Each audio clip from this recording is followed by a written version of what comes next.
जय श्रीराम. आपण ज्या हिंदू धर्मामध्ये जन्माला आलो, खरं तर त्या हिंदू धर्माच्या माध्यमातून आपण अनेक सण वर्षभर साजरे करत असतो. पण जसं संत ज्ञानेश्वर माऊलींनी सांगितलं की आता विश्वात्मके देवे, म्हणजे ज्ञानेश्वर माऊली जेव्हा विश्वाचा विचार करतात त्यावेळेस लक्षात घ्या ते फक्त वारकरी संप्रदायाचा विचार करत नाही, या महाराष्ट्राचा विचार करत नाही, तर महाराष्ट्राच्या सीमा ओलांडून या जगभरातल्या प्रत्येक माणसाच्या मनामध्ये आनंद निर्माण झाला पाहिजे, ही त्यामागची संकल्पना आहे. आणि ज्या छत्रपती शिवाजी महाराजांचं पूजन आज आम्ही करतो त्या माणसानं स्वतःसाठी काही केलं नाही, जे काही केलं ते खचलेल्या लोकांसाठी, ज्यांना आधाराची गरज होती त्या लोकांसाठी केलं. आणि हीच आमच्या वारकरी संप्रदायाची परंपरा, छत्रपती शिवाजी महाराज आणि हिंदू धर्माची संकल्पना आम्ही लक्षात घेऊन जो काही उपक्रम राबवत आहोत तो आज या गुढीपाडव्याच्या निमित्तानं आम्ही राबवत आहोत.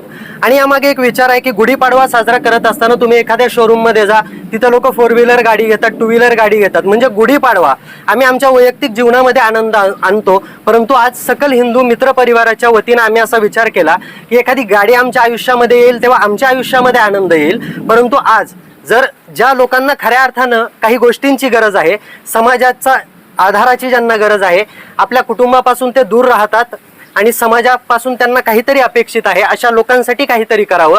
आणि म्हणून आज गुढीपाडव्याच्या निमित्तानं आम्ही सकल हिंदू परिवाराच्या वतीनं आम्ही या ठिकाणी आलेलो आहोत.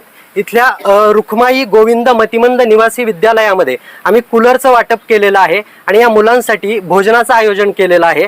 आणि हा उपक्रम आज सुरू झालेला आहे आणि येणाऱ्या आगामी काळामध्ये आम्ही अशा प्रकारचे अनेक उपक्रम राबवू, जेणेकरून हे उपक्रम पाहिल्यानंतर समाजातील इतर घटकांना, इतर काही समूहांना सुद्धा प्रेरणा मिळेल की आपण केवळ वैयक्तिक विचार न करता सर्व समावेशक आणि ज्यांना खरंच आधाराची गरज आहे त्यांच्यापर्यंत आम्ही पोहोचलं पाहिजे. आणि या सणाचा आनंद केवळ वैयक्तिक स्वरूपाचा न ठेवता तो प्रत्येकापर्यंत गेला पाहिजे, प्रत्येकाच्या घरापर्यंत पोहोचला पाहिजे.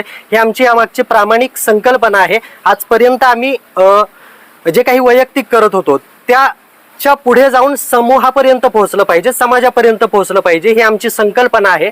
आणि या पुढेही या समाजाच्या माध्यमातून, या मित्रपरिवाराच्या माध्यमातून आम्ही अशा प्रकारचे उपक्रम राबवत राहू आणि अशा प्रकारे आमचा आनंद आम्ही दुसऱ्यापर्यंत पोहोचवत राहू. जय श्रीराम. ओके.